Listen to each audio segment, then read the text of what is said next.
Hey everyone, this is Candidly Single Mom, and I am your host, Jeneen, and we are here talking all things single parenthood journey. So if you missed it, I dropped my first episode after 3 years last Wednesday, and I kind of went into the reason why I essentially quit with the podcast. I was kind of over it, but I decided recently that this was something I needed to pick back up. So if you haven't gone back to episode 1, I encourage you to go back and listen. And in that episode also, I express the importance of me sharing my story. So here we are today. We are going to talk about Jeneen and how my single parenthood journey started. So I can't really talk about just being a single parent only, which I have been for 13 years. And God willing and praying to the Lord, it won't be 14 years, but that's a whole other thing that we can talk about later. But I wanted to share the reason why I decided for me, divorce was an option, which kind of launched me into this 13-year journey of being a single parent, of raising my 2 amazing kids. One is 18, one is 16, boy and a girl, and I was truly grateful for them. But the journey has been challenging. Today, I want to go back and I want to talk about my marriage and the things that have happened in it. So there's going to be a lot of information I'm going to share, maybe some things that I'll kind of disclose, some things I haven't really talked about to anybody as far as specifics. But for me, it was divorce being the option, going through the divorce in order for me to provide a healthy household for me and my kids. And I understand for other single parents, this might not be your journey. You might just be a single parent and never have been married, or your spouse passed away and you're truly a widow or widower, or you could still be in a marriage. And I've seen people like that where they're in a marriage, but their spouse is not emotionally available or really attached or contributing to the raising of the kids or to the keeping of the household, that they're just there, whatever the reason is. Or you might be a military spouse where your spouse is, gone for months at a time or sometimes years at a time, and you have the sole responsibility of raising your children on your own. And I do understand that even there's people out there that want to just have kids and not have to deal with the partnership. They just want to have a donor and let me just have my child by myself. So, they are solo parenting by choice. So I understand that there's different dynamics, that single parenthood is not a one size fits all. But for me, mine was going through a divorce and becoming a single parent for the healthy dynamic that was necessary for my family. I mentioned in the previous episode that I don't think, as I was thinking back, that my family would be in a healthy state. We still have our challenges, okay? I still have challenges as far as parenting is concerned, but I think that we are so much better and so much healthier now than if I were to stay in that marriage. But let's start from the beginning. Me being in my early 20s is when I met my ex-husband, and he was really the only serious relationship I had ever been in. But my perspective of marriage and family and children was that, and I hate to say it, of like a Disney movie. I felt like my life was going to be just this amazing, happy ending. I wanted the husband, the kids, the dog, and the white picket fence. And I really equated that to me being successful in life. Like, I have a drive, right? So I did go to college. I got my 4-year degree, but I wasn't as intentional on building a career and a life solely for me. My intention was, when was I going to get married? Oh my gosh, I want to have kids. I can't wait to own a home and us to be like this amazing TV family that have like the TV family issues. But at the end of the episode, everything is resolved and we're hugging and loving on each other until the next day. And that was the perspective I had. I hate to say that. Oh, I talked with my daughter about that, and she was like, Mom, really? Like, you thought your life was a Disney movie, or you wanted it to be that? And I really did. But my life was not like that. My marriage was not like that. And I honestly felt like a complete failure as my marriage ended and me going into single parenthood, because again, that was what I equated to be successful in life. And I think even at this age, in my 40s, I really am in a more comfortable space of understanding that I can reinvent myself and that the things that I have done and was able to accomplish as a single mom, as an educated person, as someone who has ambitions now in career, that this is all good. This is where I should have been, but I'm not putting the pressure on the lessons that I've learned in my 20s, in my 30s. I'm taking them as lessons, and I'm not really mourning the death of a marriage or that life, and so hopeful for what God will be doing for me in the future. So again, those are all sidebars, but I want to get back into how it started. How did I meet my spouse? And I was right out of college. I remember us meeting at some sort of party. I was still living it up. In college, I was living it up. Okay. I've got some friends that can vouch that I was living it up, and nobody really at this stage even believed me with some of the things that I did in college. But anyway, after college, I did meet him at a party, and we just started talking. While we were there, we both had been drinking, drunk, and you know how that goes when you're young and you've got your goggles on that are not really reality, and you're thinking that this is like such a nice person and an amazing person. But I really thought that my ex-husband was just amazing, just because there were some similarities of what he portrayed from what I've seen in my family with my father growing up. He was in the military, which my dad was in the military. He had a love for family. He had a large family. And that's something that I didn't fully experience with my family. Being a military child, we moved around a lot. So the nuclear family was like the core. And then our extended family, they were more like strangers when I was young. But he had this amazing family on both sides. He knew all of his cousins. They had land. They were like one of the few that got the acres, how many acres in a mule. And so they were just staples in their community. And that to me was attractive. The fact that he was ex-military was attractive. The fact that he was pursuing his education at the time was attractive. So it seems like he was really smart, trying to reinvent himself. But then again, you're in your 20s. You might see those red flags, but are you really paying attention to them? And there were red flags, but guess what? I wasn't paying attention to them. One of the red flags that I noticed and I realized was when we kind of talked about our beliefs, when we talked about religion, when we talked about God, he would kind of talk about more being universal, believing that maybe these other religions and their beliefs are valid, or not to say that they're not valid, but, maybe there isn't one true living God. Maybe there is more than just being a Christian. And for me, during that time, that was all I knew. So I had a very strong belief system within myself. But when he started talking and kind of expressing his beliefs, I felt like the Holy Spirit in me kind of was grieved. Like I felt it, and I chose to ignore that. So I knew that we weren't aligned in that respect, but I ignored that because I felt like if I loved him enough, I can love him enough to change. I can love him enough to believe. And again, there's scriptures out there that talk about the believing wife saves her husband. And so, I was applying all of these scriptures and probably misapplying a lot of things that I was reading scripturally in accordance to my marriage. But I'm getting ahead of myself. So I remember that day when we talked about that and kind of the Holy Spirit being grieved within me. But I had these goggles on, and all I was seeing in this relationship was a sunflower field with butterflies, bees, and somewhere in the distance, there was like this music playing. And that's all I was feeling when I was with him, even though there was all these red flags that kept popping up in our dating experience. And we were dating for maybe 3 years. One of the things that happened that kind of solidified the relationship with me, and again, this goes back to the fact that I really haven't been in a serious relationship until my ex-husband.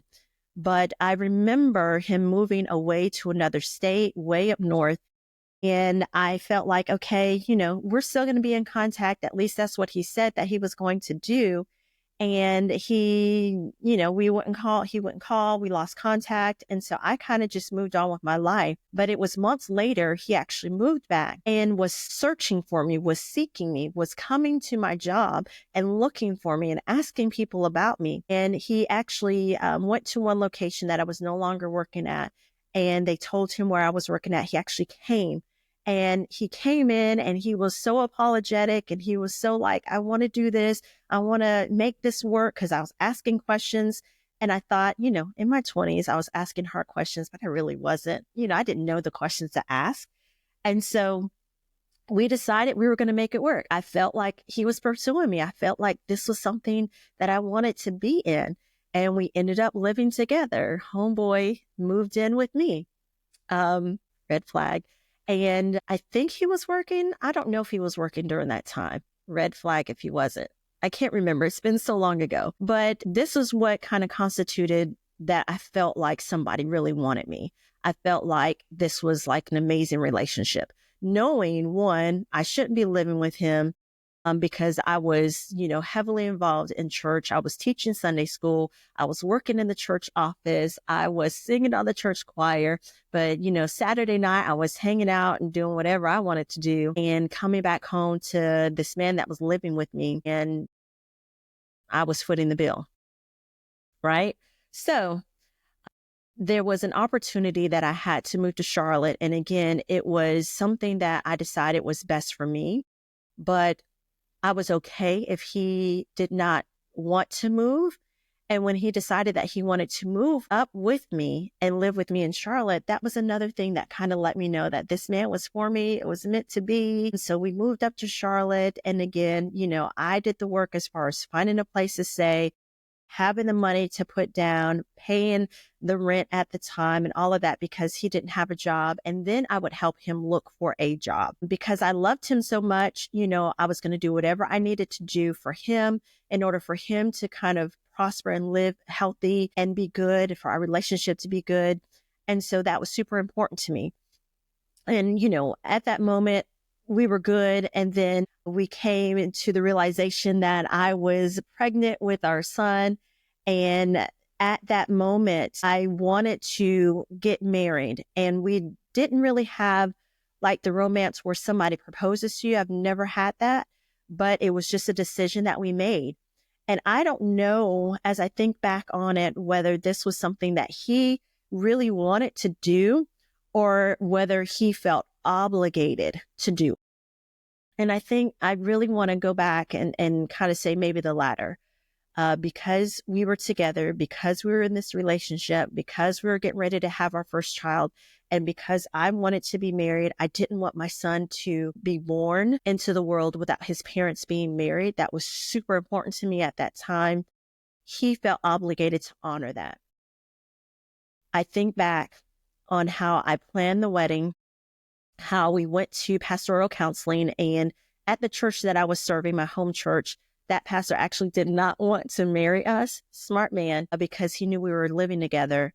But I did all that I could do to find a pastor. I did the whole wedding and he really wasn't even involved in it. And that was another red flag, to know that he really wasn't committed to being in the marriage. He just kind of went with the flow, and maybe, again, it was probably out of obligation. But we decided, or let's just say I decided, let's get married. My son's not going to grow up or be born into the world without his parents being married. That was super important to me. I think that was a value that I had because my parents were married and I just didn't want people to think anything negative of me. And people probably were. People probably were talking about me, but I just didn't want people to have any evidence of reasons why Jeneen, was doing all this crazy stuff and not really honoring God in a way of being married prior to having kids. That was like a big deal for me. So we got married.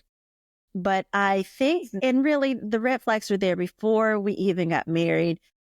But the major red flag, and when I noticed that this was just not a viable relationship, and again, you have to understand, we moved an hour away from family. We got married, had my son, new mother, didn't know what I was doing. And I actually had my mom come up and stay with us, usually postpartum. I'm not sure how it is now, but people go back maybe the 6th week or after. But I went back like the 5th week to work. But exploring and experiencing all of that, the first sign of me kind of coming to terms with maybe this wasn't the best decision to get married was when we had our first anniversary. Had already had our son. It was first anniversary. I'm still in this Disney mindset, like, oh, it's going to be so romantic and he's going to do this and that. We're going to have all of these amazing experiences. And homeboy drove an hour back to our hometown in South Carolina on our anniversary and left me and my son by ourselves. And I'm just going to pause right there so that can kind of soak in. Yeah. So our first anniversary I spent alone. It was not romantic. I was mad. I was postpartum. So you can imagine all the emotions that I was feeling. And he stayed, I think, overnight. So it wasn't like he spent the day, but he left and he was gone and didn't come back the next day. And that was the first sign, one of the first signs. Another sign, and this is after I've had my son, we moved into a townhouse, still living in North Carolina. And I remember him on the phone talking to someone, and I was asking who that was. Because something, women, we have this gut feeling and knowing when something is off and wrong. And so I knew something was wrong because he was acting super strange. You could see a little bit of fear in his eye. And I was like, well, let me talk to who it was on the phone. Let me talk to who it was. And he tried to say it was his friend. And of course, his friend was going to vouch for him and did vouch for him. But coming to find out, he was talking to a female. And I would start to find, and this was way back. So you have to understand, we had chat rooms, we had MySpace and the ability to email people, right? So I was actually just looking through stuff, searching. And when you search for something, you definitely are going to find it. And so I began to find where he was chatting back and forth. And I think it was a chat room. I can't even remember, but he was chatting back and forth with this female. And coming to find out, in his hometown in South Carolina, they were actually meeting up. They were planning on going to her family reunion. And here I am married with my infant son, postpartum. And he's pretending that he's going to work, but he really wasn't. He was actually in South Carolina doing God knows what. So I had this proof of him cheating on me. And that kind of just went on and on and on. As far as me finding proof, it went on and on as far as us separating. Like, we separated 3 times before it was a moment of realization for me that we were not really needing to be married and needing to stay together. But I remember that first time living in Charlotte and having a blow up with him because I had discovered this information. I had discovered that his family, cousins, were covering for him. I had discovered pictures of things that he was doing. I have discovered that he was on online dating and he was an alias, of his name. And this was just something I could not deal with anymore. And so he actually packed up his stuff rather, and left.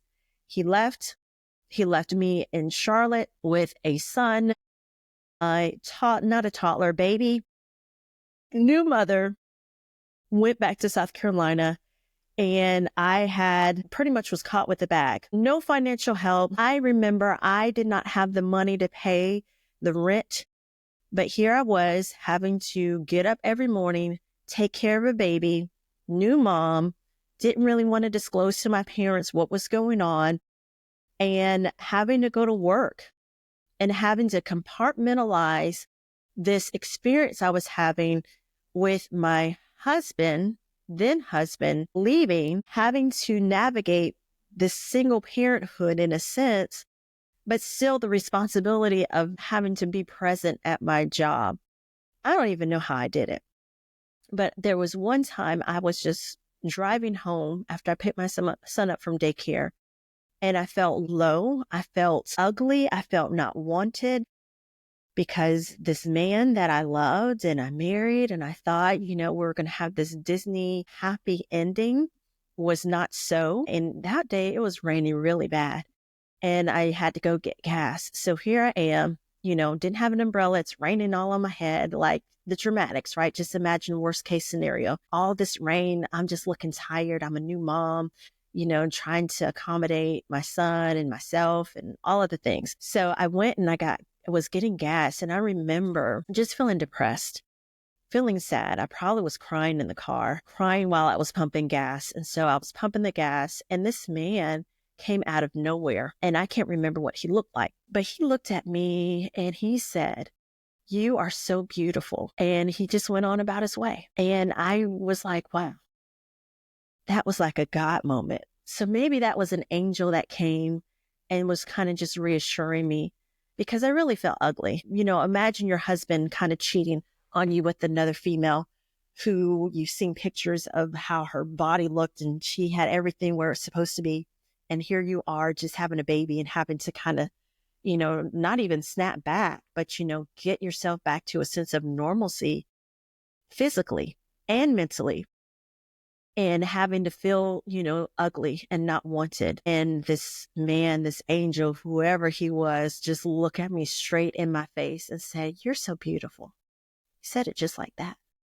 And so I've had moments where there has been like little interventions of hope or insertions of hope during the whole experience of me navigating whether or not I needed to stay in a marriage, or understanding that I having this value of myself, right? Self-value, self-esteem, to know that I deserved better. I remember, and this was me still living in Charlotte, and him leaving, not financially supporting. And again, I didn't have the money to pay.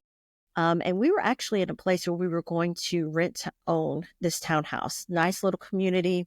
We were going to go ahead and do it, but I had to talk to the landlord and let him know, okay, there's no way that I can do this, no way I can afford. And I didn't know how I was going to pay the mortgage for that month. I actually got in a car accident where a car hit me from behind. Me and my son were in the car. We're on the way to work. I had to drop him off at daycare, of course. And there was no damage that I could tell that happened to the vehicle. But, you go through the whole process of filing insurance and all of that. But I remember the insurance paying me the exact same amount my rent was.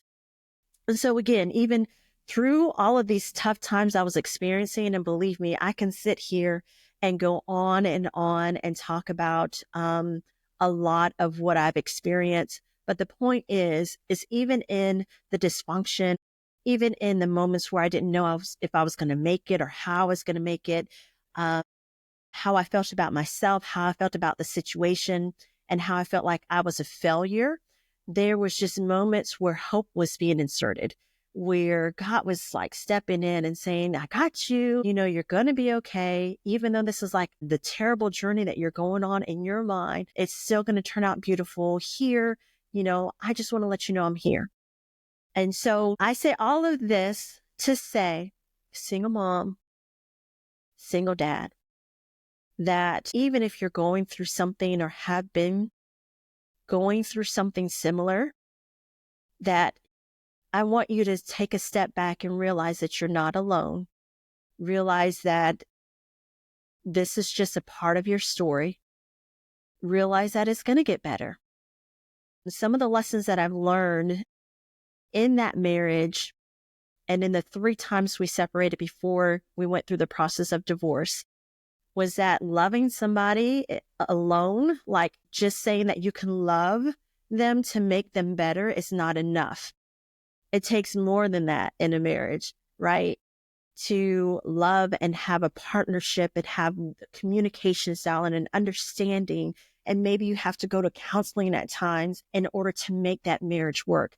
You can't love somebody to change. You can't make a person change if they don't want to. Very hard lesson for me to learn in my 20s. Another lesson I learned was that red flags don't turn green. There were signs prior to us getting married where I've had actual coworkers talk about how they've seen him with other women, but I chose not to listen to them, where he would go to parties and I would be there and I would say, let's leave together, but he would stay. He would be out all times of night. So many red flags that I chose not to recognize before we even got married, because I thought, again, eventually when we get married or eventually, things will change or he will change. And then the last lesson was God's plans for my life are bigger than the situation I was in. And I can only say that now, 20 something years later, 13 years into a single parenthood journey, 12 years after going through a divorce, that I don't think that I would have ever had a voice or a desire or to accomplish some of the amazing things I was been able to accomplish if I had not gone through the things that I went through with my marriage ending. I had to put my trust in God. And we'll talk more about that, like when I truly, truly leaned in and relied on God. That was the moment of my husband walking out of the door for the last time. And it was same day. I prayed a prayer to God. And that was a prayer of surrender. That was a prayer of trust in God. And I haven't turned back. I have not turned back from relying on him. And so I want to encourage you all, and it's not just single moms. I feel like single moms, we go through a lot. We harbor a lot of these hurts and discretions, and, we nurture the pain, but you have to let that pain go. And letting that pain go is leaning into the process of healing. Healing can be messy. Healing is not something that happens overnight. But healing is a necessary process for you to get to the better. And you have to heal in order to be the best for your children, right? So I want you to know that if you were in a marriage that failed, that you don't have to feel guilty about it, that you don't have to feel shamed about it, especially if letting the marriage go means that you're healthier mentally, emotionally, and that your kids are. I also want you to know that God has a plan for you and for your children. I always talk about Isaiah 54, that whole chapter. And I encourage you to go back and read it because it's something that spoke to me about God really seeing me and kind of talking about my future and letting me know that all of that shame that I experience, I will no longer have to experience anymore. It's almost like a garment of shame that I can just cast off. Knowing that God has my children, there's a specific verse that says, God will teach my children and great will be their peace. And that's a prayer that I prayed and have been praying for years over my children. But really leaning in and trusting that God has me and my children in this single parenthood journey. And then also holding on to peace, even when life takes that unexpected turn. There are so many years that I didn't have peace, but when I leaned into God, I was able to lean into the peace that He had for me as well. Even when I was dealing with crazy mess, co-parenting or kids kind of doing the things that they want to do that's not in their best interest, I still lean into that peace. So I want to encourage you with that. I would tell you, if anything, go back and read Isaiah 54. Just read the whole chapter and maybe even read it every night before you go to bed, before you even pray, especially if you're feeling in this low place where you don't think that God hears you, see you. You don't know if things will get better for you. Just know that in Isaiah 54, there's promises there for you that will let you know and assure you that things will get better for you and things will get better for your kids.